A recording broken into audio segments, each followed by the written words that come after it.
Hello বন্ধুরা, আমি সায়ন ঘোষ। এখন আমি থার্ড ইয়ারে পড়ছি ভেলোর ইনস্টিটিউট অফ টেকনোলজি ভিআইটিতে।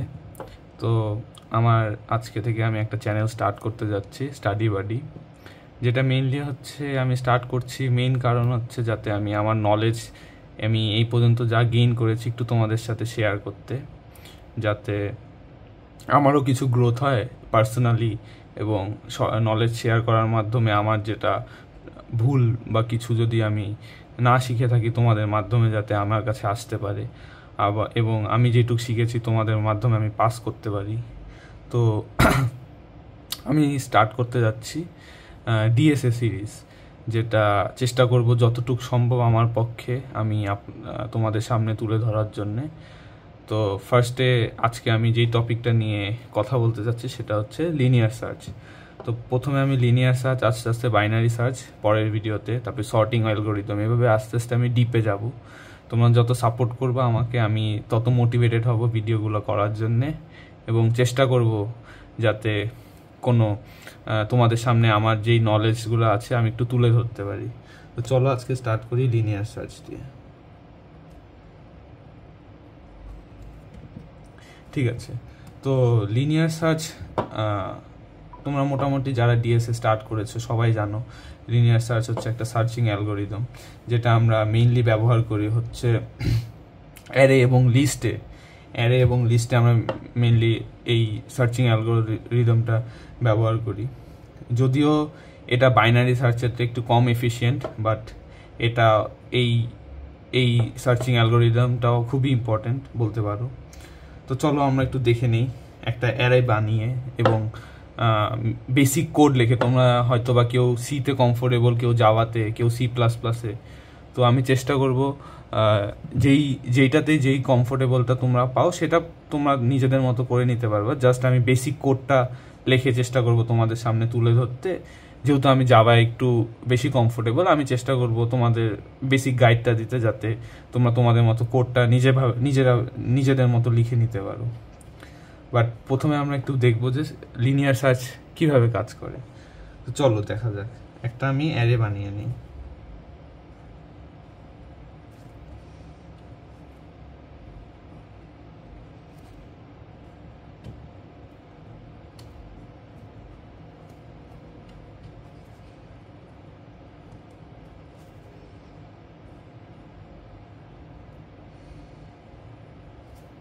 তো এখানে আমরা একটা অ্যারে দেখতে পাচ্ছি।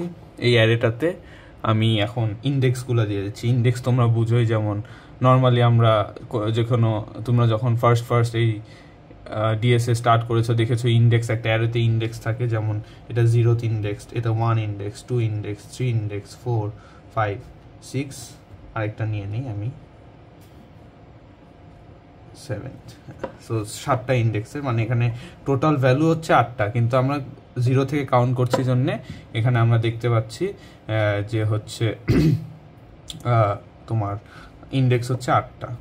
তো চলো, যদি এই সার্চিং অ্যালগরিদমটা আমরা কখন মেইনলি ব্যবহার করি ওইটা হচ্ছে খুবই একটি গুরুত্বপূর্ণ বিষয়। মেইনলি আমরা লিনিয়ার সার্চটা ব্যবহার করি। সাপোজ একটা ডেটা দিয়ে দিল, বললো যে তুমি এই অ্যারেটাতে ফাইন্ড করো যে এই অ্যারেটাতে তোমার ডেটা ধরো বললো ফাইন্ড করতে, যে ডেটা আমার দেখো যে 6, এই ডেটাটা তোমার এই অ্যারে লিস্টে প্রেজেন্ট আছে কি নাই। যদি প্রেজেন্ট থাকে ওই ইন্ডেক্সটা বলো কোন ইন্ডেক্সে এই অ্যারে এই ডেটার ভ্যালুটা প্রেজেন্ট আছে। তো লিনিয়ার সার্চ কি করবে, প্রতিটা সাপোজ ডেটা দেখবে 0th ইন্ডেক্স থেকে, যে 0 ইন্ডেক্সে এই ভ্যালুটা প্রেজেন্ট নেই, তো নেক্সট ইন্ডেক্সে মুভ করবে, ওটাতেও প্রেজেন্ট নেই, তারপরে নেক্সট ইন্ডেক্সে মুভ করবে, এখানেও প্রেজেন্ট নেই, এটাই মুভ করবে, এটাতেও প্রেজেন্ট নেই, এটাই মুভ করবে, এটাতেও প্রেজেন্ট নেই, এখানে মুভ করবে, প্রেজেন্ট নেই। যখনই এই 5th ইন্ডেক্সে আসবে তখন দেখবে যে হ্যাঁ আমার ডেটা ভ্যালুটা ম্যাচ করছে, তো ও তখন প্রিন্ট করবে যে the data is found on index 5। আর সাপোজ যদি বলো যে ডেটা 12 ভ্যালুটা এই তোমার অ্যারে লিস্টে প্রেজেন্ট নেই, তো যেহেতু প্রেজেন্ট নেই তখন তুমি ইফ এলস কন্ডিশন যদি ইউজ করো ওখানে লিখতে পারো যে হ্যাঁ এই যেহেতু এই অ্যারে লিস্টে প্রেজেন্ট নেই, তো তোমার এই ডেটা ফাউন্ড করা গেল না। তো ফার্স্টে আমরা ট্রাই করি, চলো একটা ডেটা ভ্যালু আমরা ফার্স্ট একটু কোডটা লিখে নিই। কোডটা লিখলে সুবিধা হবে কি, আমরা যখন ট্রেস করব এই ডেটাটা, তোমার পক্ষে ওটা ধরতে সুবিধা হবে।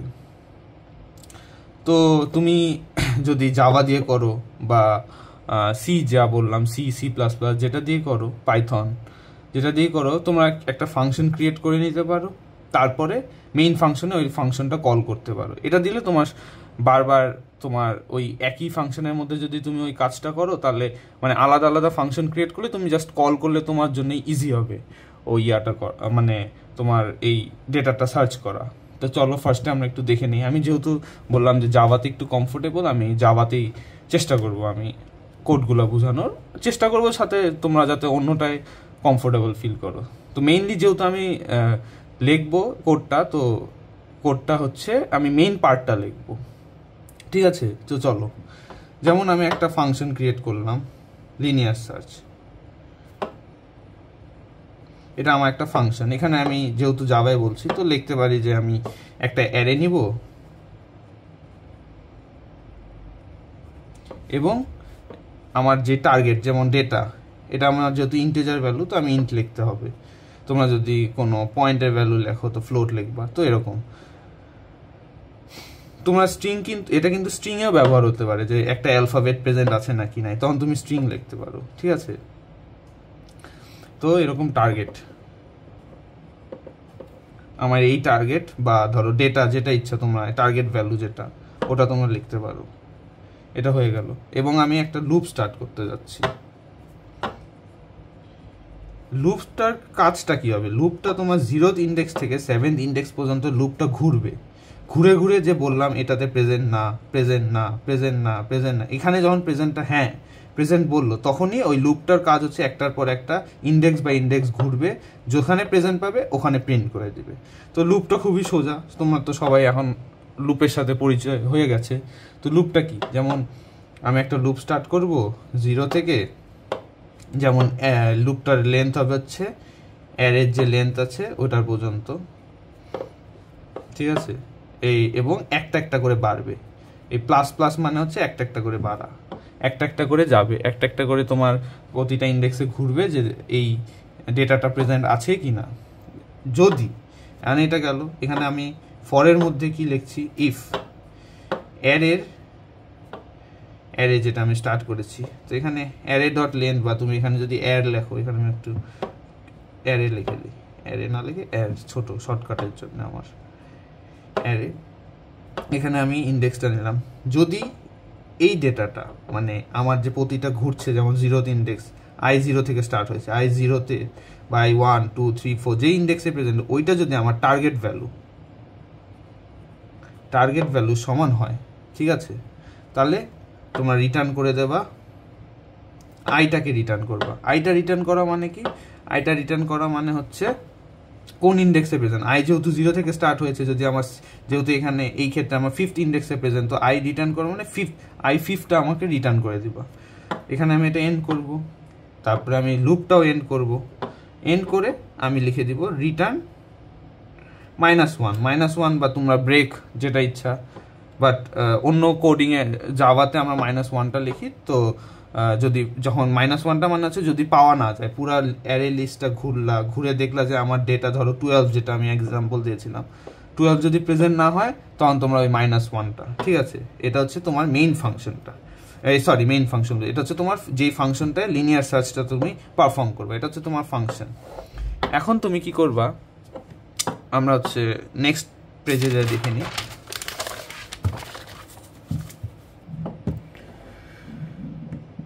এখন হচ্ছে মেইন ফাংশনটা, যে মেইন ফাংশন আমি লিখে দিই, ঠিক আছে? যেটা জাভা বা তোমরা যেটাতেই তোমরা লেখো, যেটা বারবার বলছি। তো মেইন ফাংশনে এখন তুমি তোমার মতো একটা নাম্বার লিস্ট দিতে পারো, যেমন আমি এক্সাম্পল দিয়েছিলাম, আমি ওই এক্সাম্পলটাই দিব, 15 10 20 10 20 3 5 6 9 এবং 8। ঠিক আছে, এখন আমরা আর দিয়ে দিলা তোমার টার্গেট কি। টার্গেটটা হচ্ছে তোমার এই যে আমি যে এই পেজে কোডটা লিখেছি, এই কোডে কিন্তু আমি বলে দেই নাই আমি কোনটা টার্গেট বা আমার অ্যারে লিস্ট কতটুক যাবে, এটা আমি কিছুই বলে দেই নাই। এটাই সুবিধা একটা ফাংশন লিখলে। ফাংশন তুমি বলে দেওয়া লাগবে না যে তোমার অ্যারে লিস্ট কত। তুমি যখন তোমার যা ইচ্ছা, এখানে যদি আরও 20টা এলিমেন্ট নাও কোনো সমস্যা নেই, ফাংশনটা কল করবা হয়ে যাবে। তো এটাই একটা বড় সুবিধা যখন একটা ফাংশন ক্রিয়েট করো। আর যদি তুমি ধরো এই একটা মেইন ফাংশনের মধ্যে তুমি শুধু যদি ওই কোডটা লিখতা, এই যে যেটা আমি গত পৃষ্ঠায় লিখেছি, তো ওটা লিখলে তোমার অসুবিধাটা কী হতো যে তোমার অ্যারে লিস্টটা চেঞ্জ হলে ওই ইয়াটা চেঞ্জ করা লাগতো, বারবার ভ্যালুটা চেঞ্জ করা লাগতো। সো ওই ঝামেলাটা তোমার নেই এখানে। এই জন্য ফাংশন নিয়ে ক্রিয়েট করে তোমার সবচেয়ে সুবিধা হয়। তো এখন আমার যেহেতু আমার টার্গেট এলিমেন্ট আমি বলেছি 6টা হয়ে গেল, আমি এটা টার্গেট এলিমেন্ট এটা আমার। এবং এখন আমি ফাংশনটাকে কল করব। কল করার জন্য কি করব, ধরো আমি একটা লিখে নিলাম ইন্ট রেজাল্ট নামে একটা আমি ডিক্লেয়ার করলাম। ওখানে আমি যে লিনিয়ার সার্চটা ফাংশনটা লিখেছি ওই লিনিয়ার সার্চ ফাংশনটা কল করলাম। ওখানে আমার অ্যারে লিস্টটা যেহেতু নাম্বার হিসাবে আমি এখানে রেখেছি নাম্বারস, এবং টার্গেট লিখে দিলাম, টার্গেট এলিমেন্ট। এবং আমি এখন ইফ আর এলস একটা কন্ডিশন দিয়ে বুঝিয়ে দিব যে আমার এলিমেন্টটা যদি আমি দেখি আমার রেজাল্ট যদি -1 সমান হয়, -1 সমান না হয়, নট ইকুয়ালস টু, জাভাতে যে এটা দেয়া মানে এবং এটা দেয়া মানে নট ইকুয়ালস টু হচ্ছে -1, নট ইকুয়ালস টু -1। যেহেতু আমরা এই পেজে দেখেছি যে আমি -1টা লিখেছি, কেন ওইটার এফেক্টিভনেসটা আমরা এখানে দেখতে পাচ্ছি। যদি আমরা দেখি যে রেজাল্ট -1 হয়, মানে এই এলিমেন্টটা ভ্যালুটা যদি -1 না হয়, তাহলে তার মানে হচ্ছে আমার এলিমেন্টটা এই অ্যারে লিস্টে আছে। আর যদি এলিমেন্টটা -1 হয়, তার মানে আমার এই অ্যারে লিস্টে এলিমেন্টটা নেই। মানে আমি যেটা বোঝাতে যাচ্ছি সেটা হচ্ছে আমি যেখানে লিখেছি -1 লেখার কারণটা কি, যে ফার্স্টে তো আমার লুপটা ঘুরবে একটার পর একটা, ঘুরে যদি দেখে যে আমার এই টার্গেট এলিমেন্টটা পাওয়া গেলে ভালো, 50 ইন্ডেক্স রিটার্ন করে দিবে। আর যদি না পাওয়া যায় -1 মানে পাওয়া গেল না। তো ওইটাই আমি এখানে লিখেছি যে নট ইকুয়ালস টু, যদি -1 মানে না পাওয়া যায় বা যদি এখানে -1 না হয়, এখানে যদি রেজাল্টের ভ্যালুটা -1 না হয়, তখন কি রিটার্ন করবে, তখন তোমার প্রিন্ট করে দিবে যে এলিমেন্ট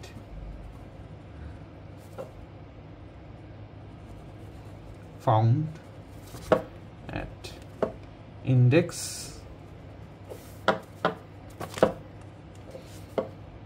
প্লাস, মানে এখানে আমরা প্লাস দিই, সিতে কমা দিই, তো রেজাল্ট %d দিয়ে তোমার ওটা লেখা লাগবে। তো এখানে আমার ইজির জন্য আমি যেহেতু বললাম জাভাতে আমি কমফোর্টেবল, রেজাল্ট, ঠিক আছে, এটা গেল একটা। আর যদি এলস মানে তো বুঝছোই, যদি এখানে না হয়, -1 না হয়, তার মানে পাওয়া গেছে। আর যদি -1 হয়, তার মানে পাওয়া যায়নি। পাওয়া না গেলে আমি কি লিখবো, এলিমেন্ট, নাম্বারও লিখতে পারো, element not found in the list অথবা অ্যারে, ঠিক আছে। তারপর ফাংশনটা ক্লোজ করে, যখনই তুমি এই ফাংশনটা ক্লোজ করবে, তো চলো আমরা এটা ট্রেস করি, ঠিক আছে। এই ইয়াটা আমরা ট্রেস করলে তোমাদের ইয়াটা আরও ক্লিয়ার হয়ে যাবে। ফার্স্টে আমার মেইন ফাংশনটায় আসো। মেইন ফাংশনে যেই ভ্যালুগুলো দেওয়া আছে এবং টার্গেট এলিমেন্ট, তো ফার্স্টে এই রেজাল্টটা কল করবে। রেজাল্টটা কি কল করবে, লিনিয়ার সার্চ, এটা কল করবে। লিনিয়ার সার্চ যেটা আছে এটাকে কল করলো, যে আমার যে ফাংশনটা ওখানে আমার নাম্বার এবং টার্গেট দেওয়া আছে ওটা কল করলো। কল করে দেখবে এটা কি -1 সমান। তো যখনই লিনিয়ার সার্চটা কল করবে এই ফাংশনে চলে আসে ফার্স্টে লুপের মধ্যে। ফর লুপটা যে আমরা চালু করেছি, ফর লুপটা দেখবে যে ith ইন্ডেক্স 0, হ্যাঁ, অ্যারে লেন্থ কত, এখানে তো 8, মানে 0 থেকে স্টার্ট করলে লেস দেন i কি 7-এর চেয়ে ছোটো, হ্যাঁ ছোট, তাহলে আগে এটা বাড়াবে না, আগে i++ পরে হবে। আগে এই যে ইফ কন্ডিশন এটার মধ্যে যাবে, গিয়ে দেখবে যে ith 0 ইন্ডেক্সটা কি আমার টার্গেট ভ্যালু সমান। আমার টার্গেটটা দেওয়া ছিল 6, দেখছে না আমার তো এটা 15, টার্গেট ভ্যালু সমান না, তখন এই লুপ থেকে রিটার্ন করবে -1, না এখানে প্রেজেন্ট নাই, তারপরে নেক্সটে চলে যাবে। ঠিক আছে, লুপের মধ্যে কিন্তু ঘুরছে এখনো তোমার -1-এ আসেনি, সরি এটা একটু আগে বলেছিলাম যে -1-এ এখনো আসেনি, এই লুপের মধ্যে চলে গেল যে টার্গেট ভ্যালু সমান না। ঠিক আছে, তো পরে আবার i++ হবে, এই পুরো লিস্টটা ঘুরবে একটার পর একটা। ফার্স্টে i++ হবে, i++-এ গেল, গিয়ে দেখলো যে ইন্ডেক্স 1-এ কি প্রেজেন্ট, আই কি ম্যাচ করছে না, করছে না, তো পরেরটায় যাও, আবার i++ হবে, 2-তে আসলো, ইন্ডেক্স 2-তে i++ হয়ে দেখলো আয়ের ভ্যালুটা, তখন i 0 থেকে 2-তে আসলো, আয়ের লেনটা, অ্যারের লেনটা এখনো ছোট আছে, এই আয়ের মানে অ্যারের লেনটা বড় আয়ের থেকে, তারপর না এই ভ্যালুটা ম্যাচ করছে না, পরেরটাই গেল, এরকম করে যেতে যেতে যখনই দেখলো 6-এ এসে দেখলো যে হ্যাঁ আমার যে আই ভ্যালুটা এটা টার্গেটে ম্যাচ করছে, তো রিটার্ন করে দিবে আই। আরেকটা যে বলেছিলাম যে 12 যখন হবে তখন কি হবে, 12 যদি হতো তখন কি হতো যে না এটার এরকম করে যে ঘুরছে লুপের মধ্যে, তখন তা আবার ঘুরবে, এখানে প্রেজেন্ট নেই, আই টার্গেটের সাথে ম্যাচ করছে না, অ্যারের যে টার্গেট, পরেরটাই গেল 9-এ ম্যাচ করছে না, 8-এ ম্যাচ, যখনই এই অ্যারে লিস্টটা শেষ হবে তখন এই যে রিটার্ন -1, মানে আমার অ্যারেটা ফাউন্ড হয়নি। কিন্তু এখানে যেহেতু আমার টার্গেট ছিল 6, যেটা ইন্ডেক্স 5-এ আছে, তখন কি করবে, মেইন ফাংশনে আসবে, মেইন ফাংশনে রেজাল্টটা দেখবে, রেজাল্টটা যেহেতু ফাংশনটা কল করছে দেখবে যে হ্যাঁ পাওয়া গেছে, element found at index result এত। আর যদি 12 হতো, যেটা আমি বলেছি এই অ্যারে লিস্টে প্রেজেন্ট নেই, তখন কি হতো, তখন এটা প্রিন্ট হয়ে যেত যে element not found in the array. তো আমি আজকে হোপ করি যে আমি যেটুকু এক্সপ্লেন করেছি তোমরা বুঝতে পেরেছো। ছোটোখাটো ভুল ত্রুটি হবে আমারও হয়তো, বা ফার্স্ট ভিডিও করছি, ছোটোখাটো একটু বলাতে একটু ভুল হতে পারে, আস্তে আস্তে আমি চেষ্টা করব যে যতটা কম করা যায় এই ভুলগুলা। তো আমিও শিখছি অনেক কিছু তোমাদের সাথে শেয়ার, তোমাদের কাছ থেকে অনেক কিছু শিখবো। তো থ্যাংক ইউ। নেক্সট ভিডিওটা আমি চেষ্টা করবো বাইনারি সার্চ নিয়ে আনার, তারপরে সর্টিং অ্যালগোরিদম দেখবো, টাইম কমপ্লেক্সিটি, অনেক কিছু শিখার আছে। আমিও এখনও সব কিছু শিখে উঠতে পারিনি, চেষ্টা করব সব কিছু শিখে তোমাদের সামনে তুলে ধরার। তো থ্যাংক ইউ।